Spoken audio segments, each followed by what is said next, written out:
Welcome to the world united. Welcome to the world united. Welcome, everybody, to this session on Meet the Masters by the World United. I'm Ram, your host. With us today, our guest is Satyen Raja, the founder and CEO of Warrior Sage.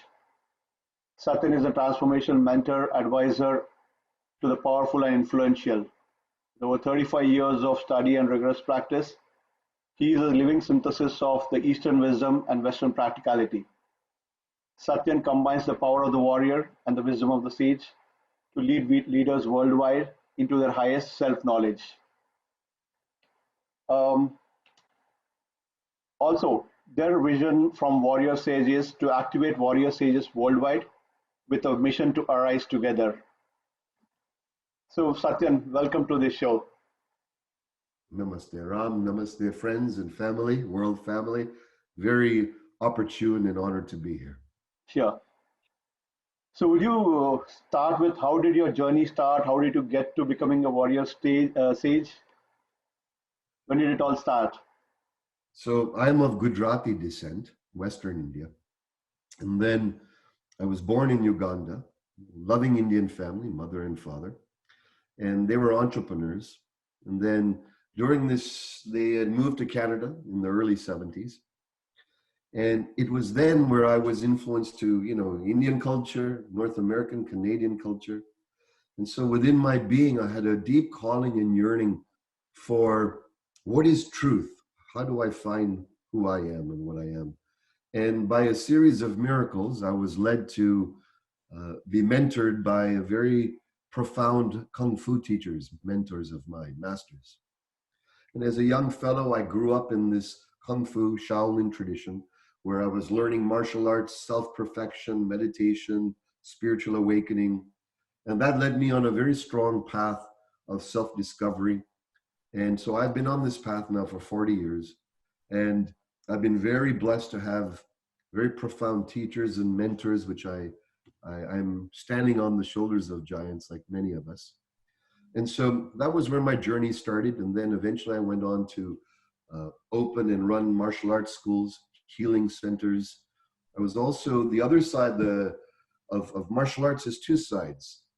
It has the side of, if you will, the self-preservation, the warriorship, but it also has the other side, which is self-perfection, the awakening of our true nature, and living and exuding our true nature, and then helping others discover and live their true nature. So self-preservation and self-perfection, the yin and yang of the spirit of martial arts.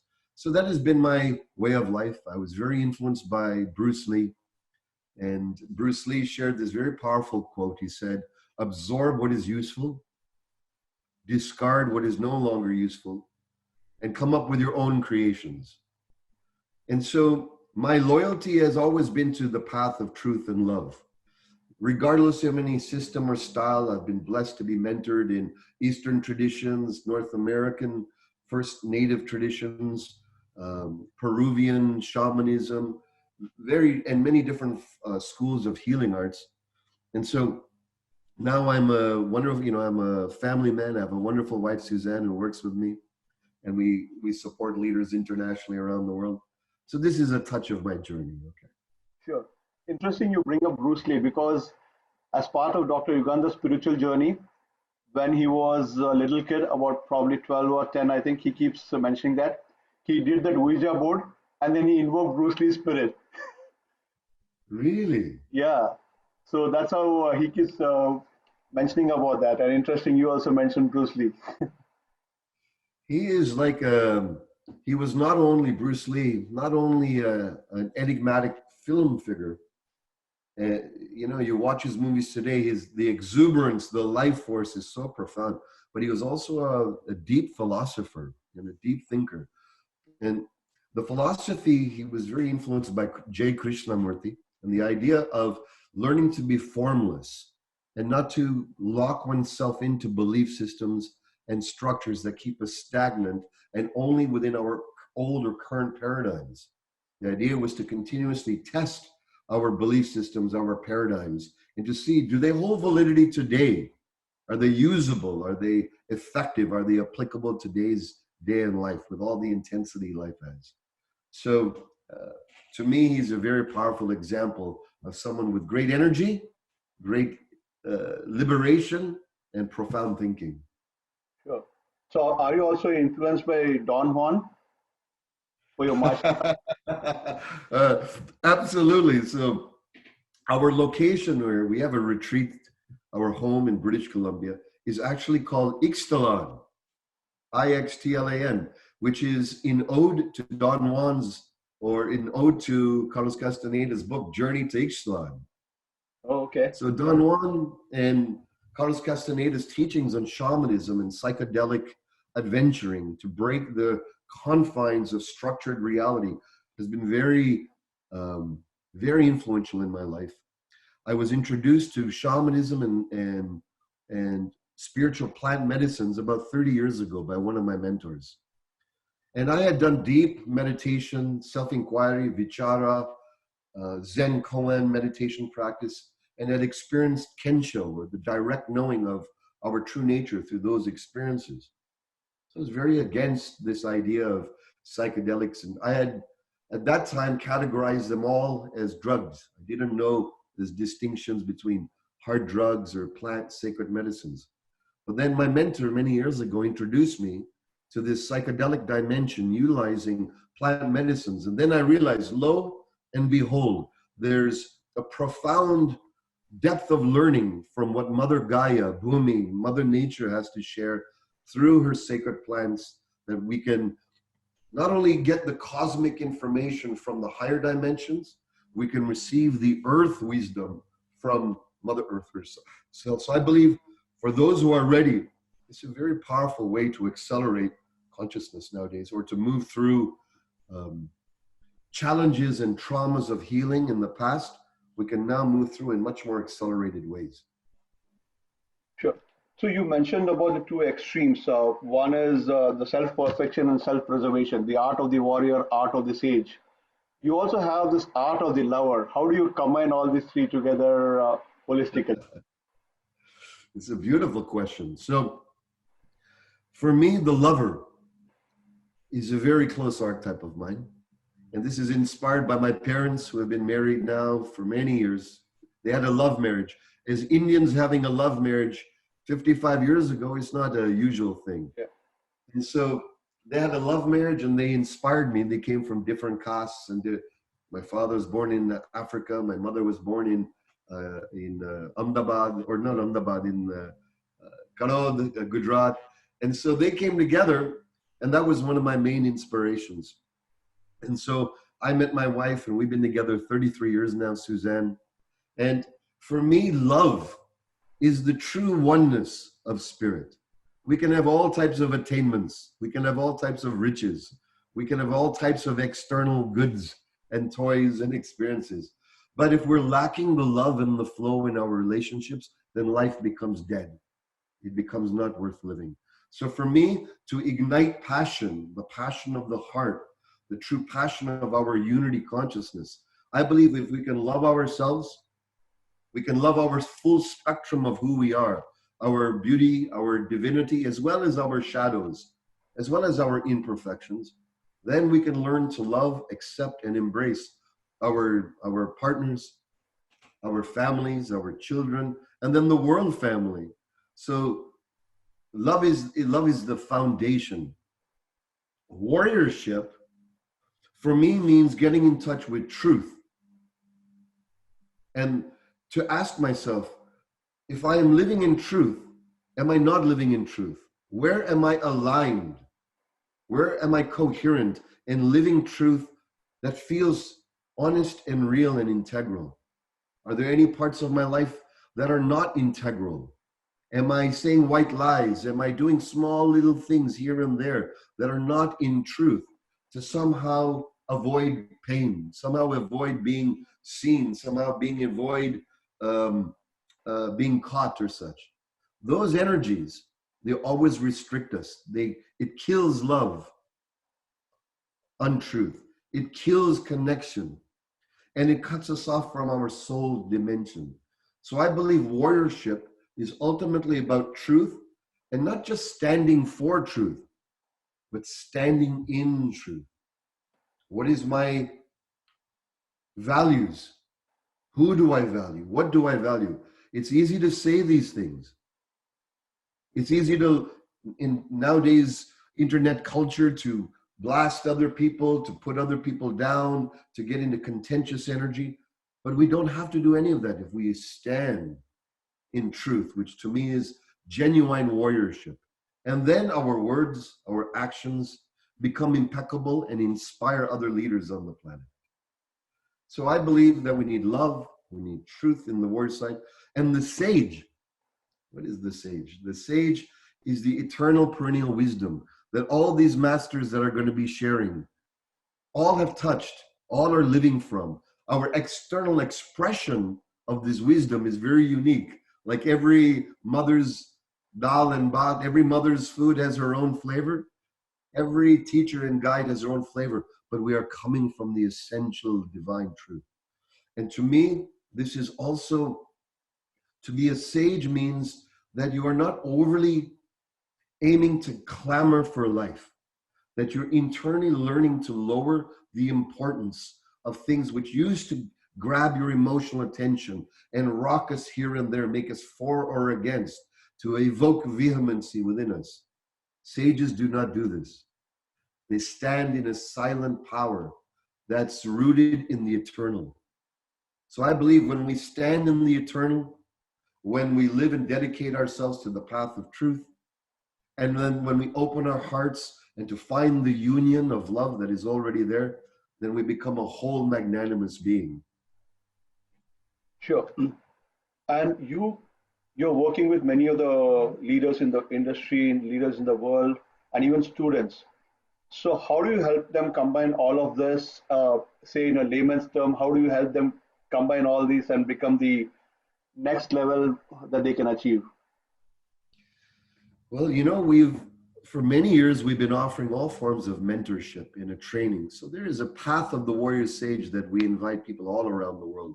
It is totally free. It is for people who are interested in becoming the next generation, achieving the next dimension of leadership with more impact, more reach, but less strain and struggle, right? Without the old school excess struggle.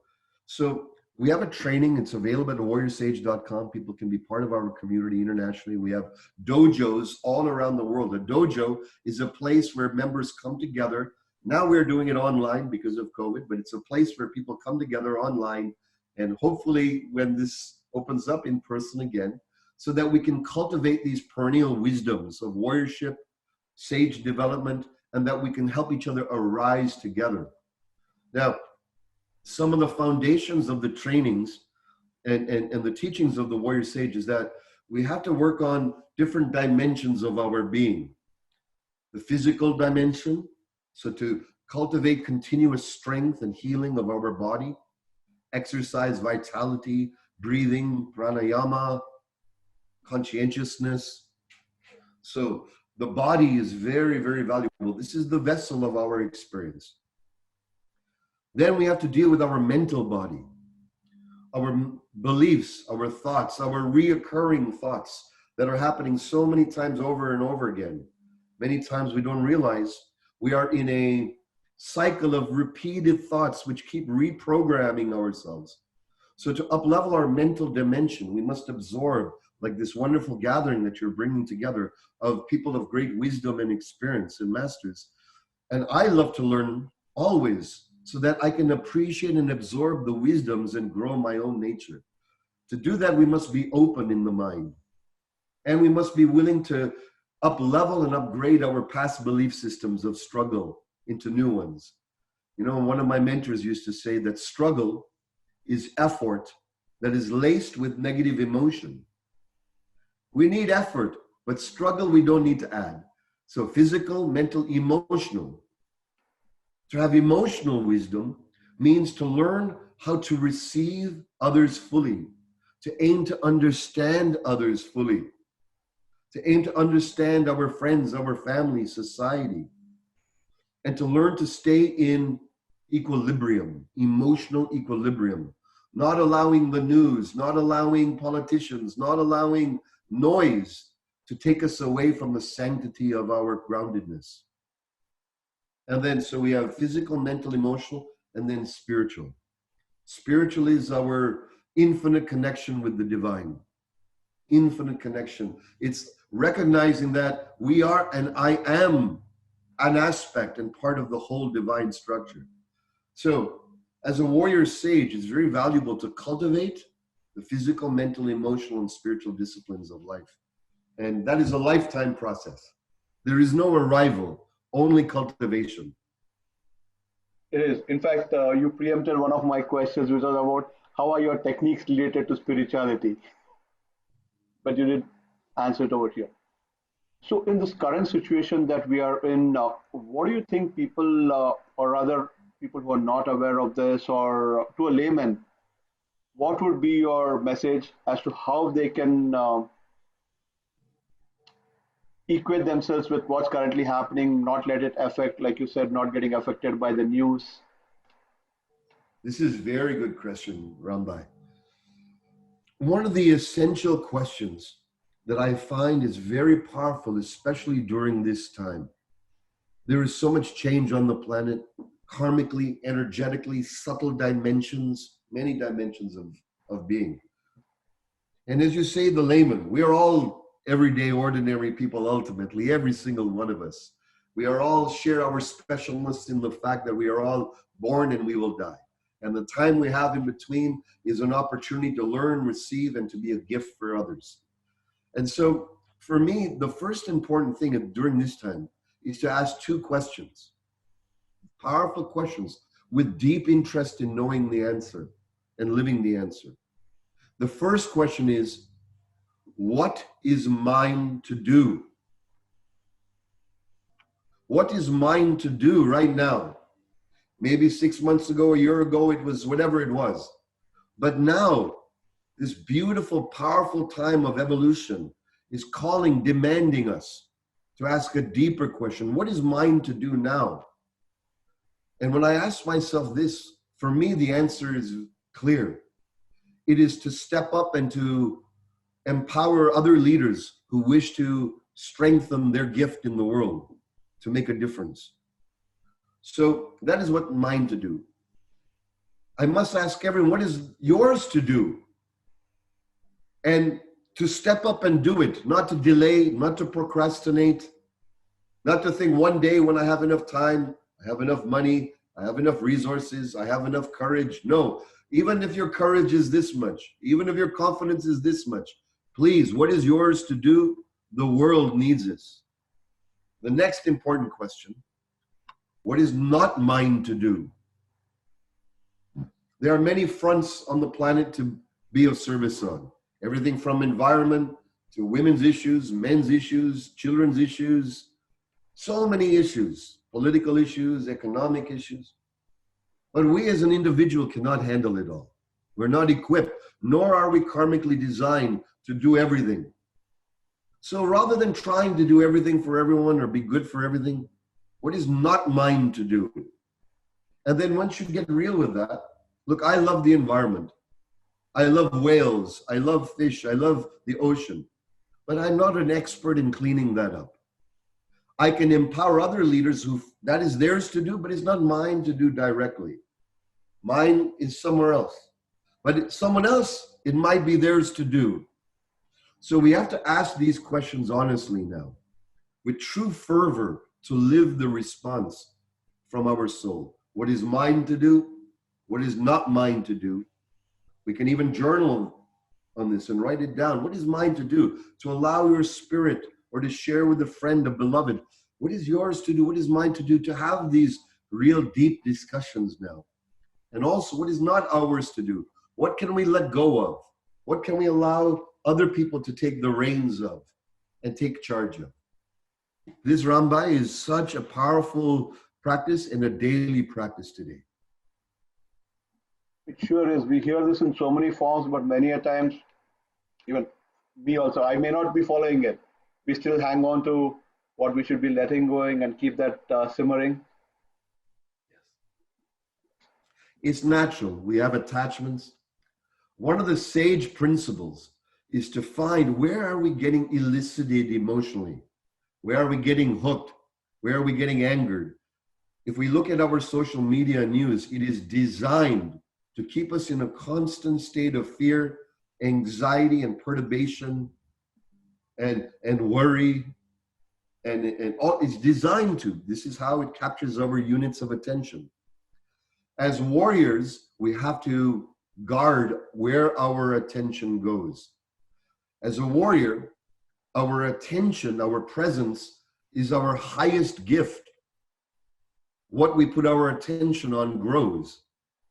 So if we're putting our attention on things that are emotionally eliciting, continuously evoking our charge, our upset, then we become the very thing we do not like that we're upset about by meeting it with that energy.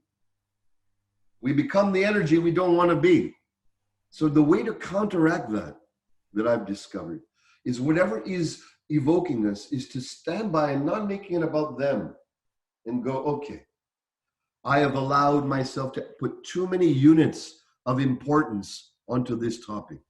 I need to detach, let go of, surrender, not make things so important that can try to hook me like Velcro.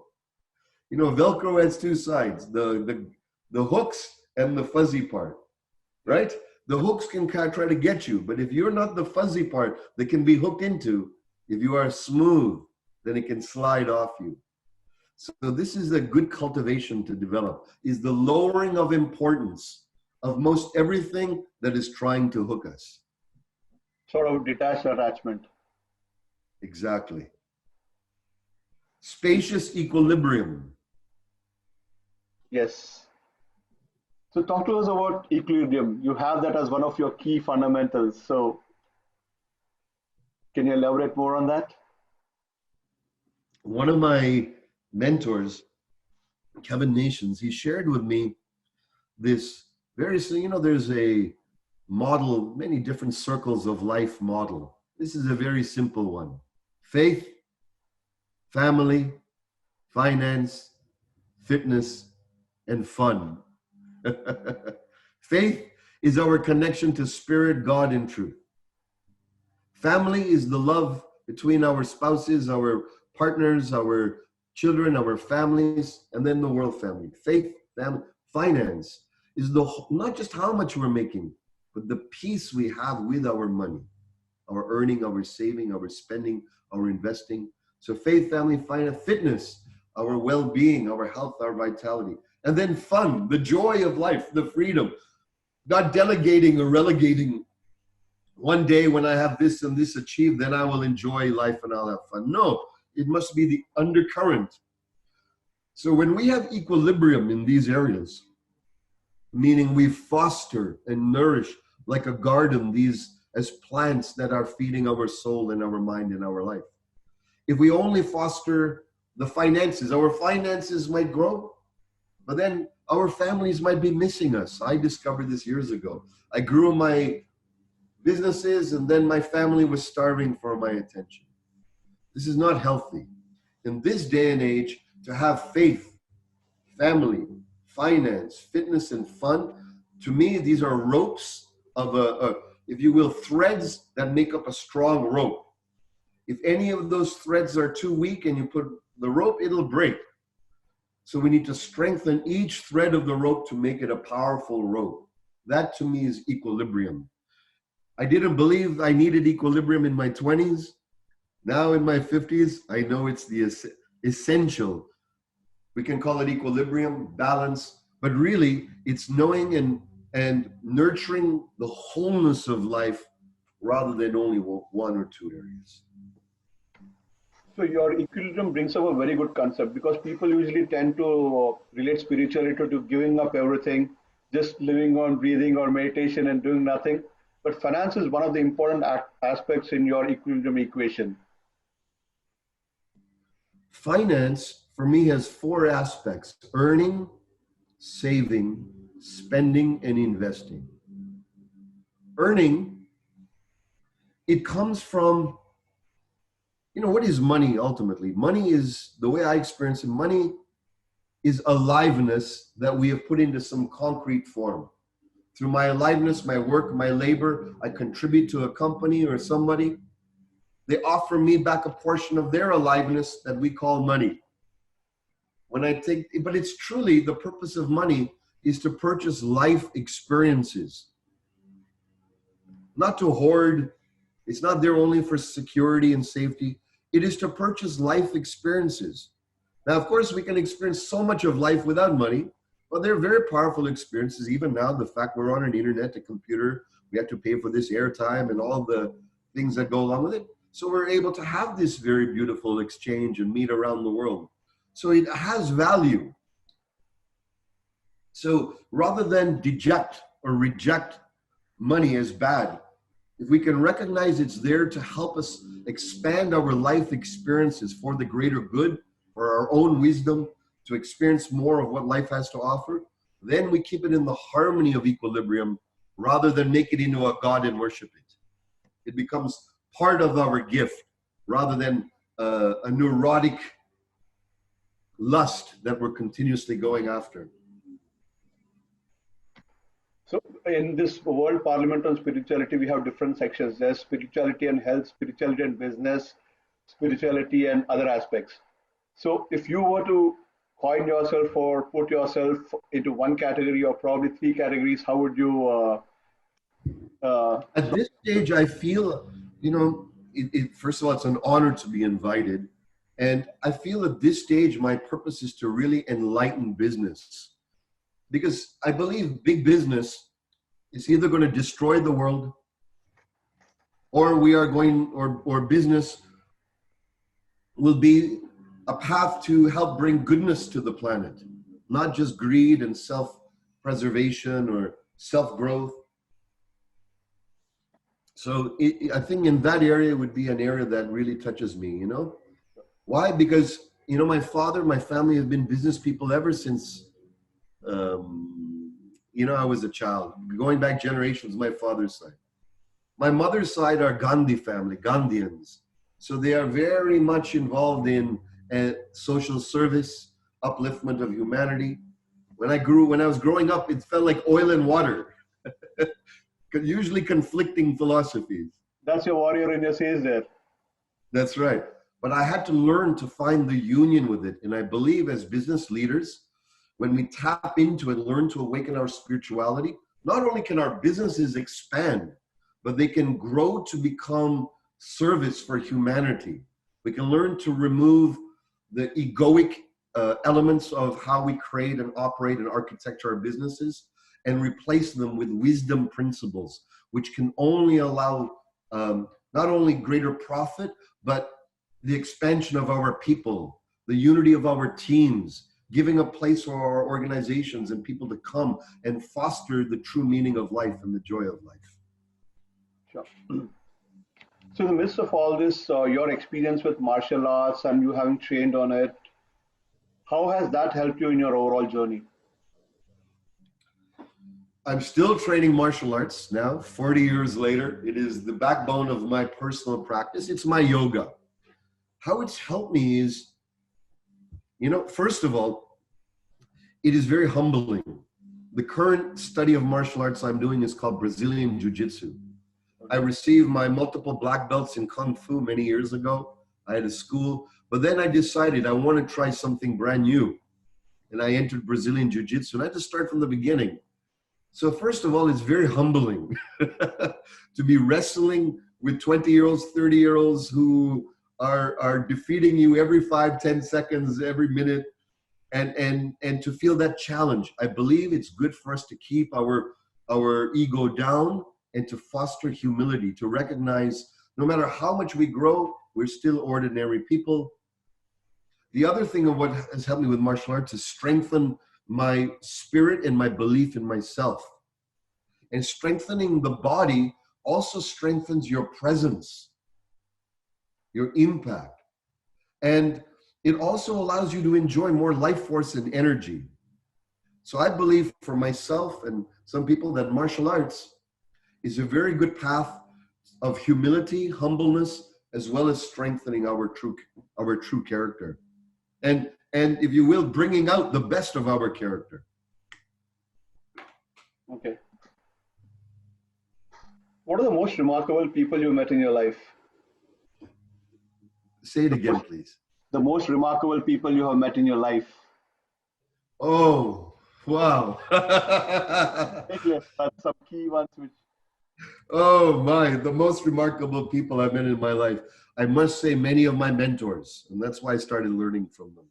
One of my early mentors, Stuart Wilde, Stuartwilde. He has many books and YouTube videos. He has passed on now, but he has been one of my main influences in my life, Stuart Wilde. Another remarkable mentor of mine, David Deida. David, D-A-V-I-D, D-E-I-D-A, has been a remarkable mentor of mine.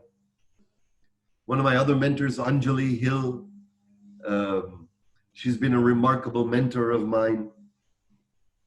I've been so blessed with the divine bringing me the most highest beings who are really grounded and loving on earth. The list goes on, but those are some of the ones that come up in my consciousness now. Do you also practice meditation? I do. I have in our body of work as warrior sages, there's a body of work we have called accelerated evolution, methods and techniques. These are methods and techniques to take us into the depth of higher states of consciousness rapidly. What used to might take, years to develop going into the depth of being or coming into samadhi states, we can now achieve in minutes and help other people achieve in minutes. So I use a particular type of meditation technique called accelerated evolution. You can find it on Accelerated Evolution Academy, if anyone wishes to look. But there are different forms of these practices that are very rapid forms of meditation and diving into the nature of self. So another technique of meditation is hara breathing. Have you been involved with it, and what are your thoughts on it? Absolutely. In my early days, 30 years ago, I was a shiatsu therapist, which is a acupuncture without needles. It's using your hands. It's like massage, but more acupressure point based. And my mentor, Kaz Kamiya, he was a master of this healing art, Japanese healing art. And that was the work we did was all in the hara, the belly, or there's the Chinese say the dantian, the Japanese say hara. This is the seat of our belly. It's the seat of our pelvic girdle, all that area. Hara breathing unifies heaven and earth. And it also makes us strong in martial arts.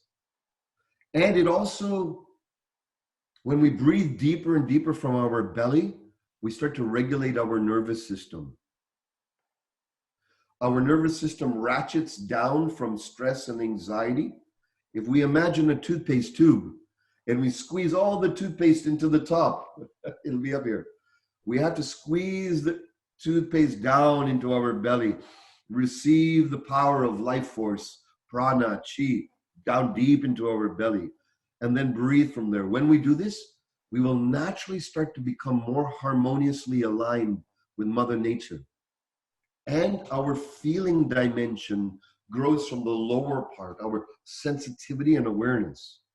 Whereas if we're only being aware from these higher dimensions, the mind, the thought, the visions, these primary senses, then we're missing out on the wisdom of the body. Nowadays, we know that the gut, the belly, the whole digestive system has neurons, mirror neurons, is the deep feeling consciousness center as well. So hara breathing is essential. So I recommend everyone take some time, even now as we're listening, to breathe deep into the belly and listen to the belly's wisdom and sound. Yeah, Dr. Yugandhar also teaches a lot about hara breathing. He practices it, and that's his message to everybody. Breathe from the hara. Beautiful. So what are the message or teachings that you want or you think that the world should know at this time, other than how we should, as laymen, deal with it? But in general, if somebody has to plan for their lives or try to evolve themselves, what is your message? There is an inquiry, another powerful question I use every morning. This question I ask myself after I do my meditation, after I've quieted my mind, I've dropped into my belly, I'm breathing, I'm centered. And the question is this, and this is a warrior sage question. What must I do to love, live, and die completely without regret? What must I do to love, live, and die completely without regret? I was listening to this talk a while back by nurses and who were working with people who are dying. And they were hearing all the regrets of people. I regret I didn't communicate enough with my loved ones. I regret I didn't go for my dreams and my passions. I regret just listening to other people's opinions and not finding my own. So many regrets.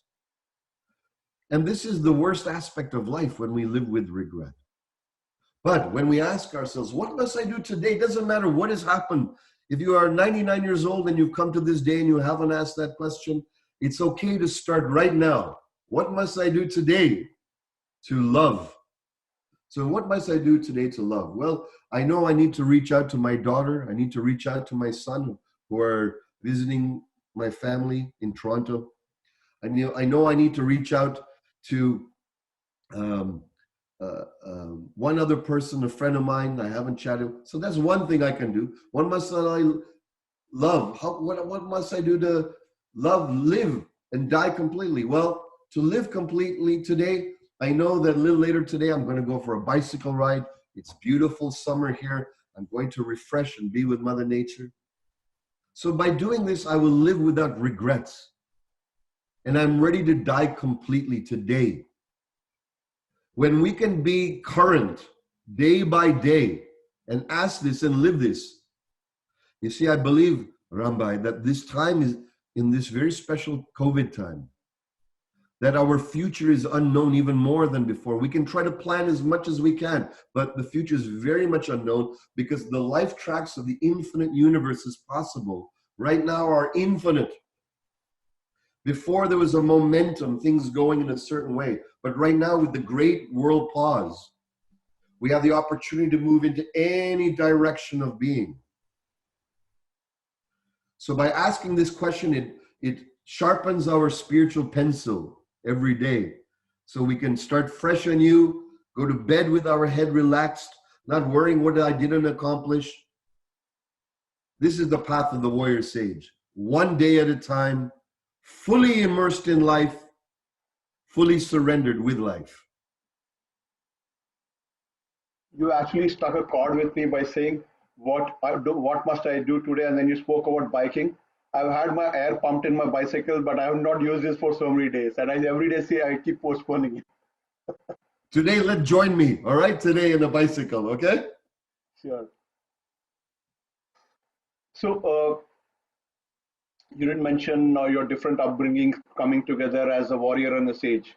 So was it from that time you understood this concept, or as it through the course of your journey over the last 40 years? At what point did you realize that you should come up with this yin and yang together? I was very blessed to have these teachings early through my Kung Fu masters and teachers. I didn't fully understand it as a youngster, as a teenager, but then you grow and matures. And then it was 20 years ago that we launched Warrior Sage leadership trainings or Warrior Sage trainings. And it was then that I knew that, the gifts that all my mentors had given me, it was time to form them into a powerful offering and a powerful practice to bring to the world. So it really culminated and galvanized 20 years ago. And since then, we've been steady. Our team, our international team, our international body of warrior sages have been consistently growing this vision and intention around the world. Awesome. So in the for the world united, or in the current situation, how do you think that the world can be united into oneness through spirituality?